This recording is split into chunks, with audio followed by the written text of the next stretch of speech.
If you type the word sitting into YouTube, many of the results will point to this idea that sitting is the new smoking. And if you're anything like me, this will cause you to take actions such as installing a standing desk, trying to sit less, and trying to do things you would usually do seated, standing.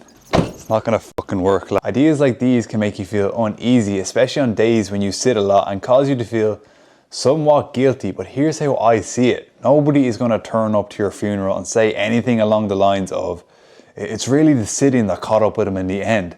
And that's because smoking isn't like sitting in the sense that you can balance out the ill effects of smoking by stretching and moving your lungs about, but you can 100% balance out the ill effects of sitting by stretching and moving your body about. And you may already be doing that, so good on you. Sitting is only problematic if you don't move the areas that are put under stress while you sit, such as your back and your hip flexors. So instead of trying to avoid something you're never going to be able to entirely avoid anyway, just focus on moving these areas more.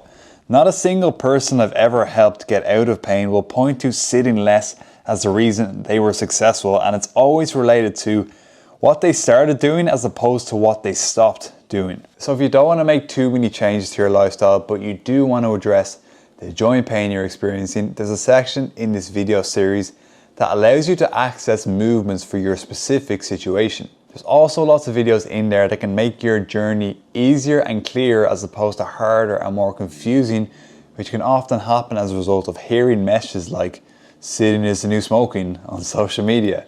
And yeah, I can send the full series to your inbox if you comment move, which will give you access to all the future updates that I'll be adding to this video series over time.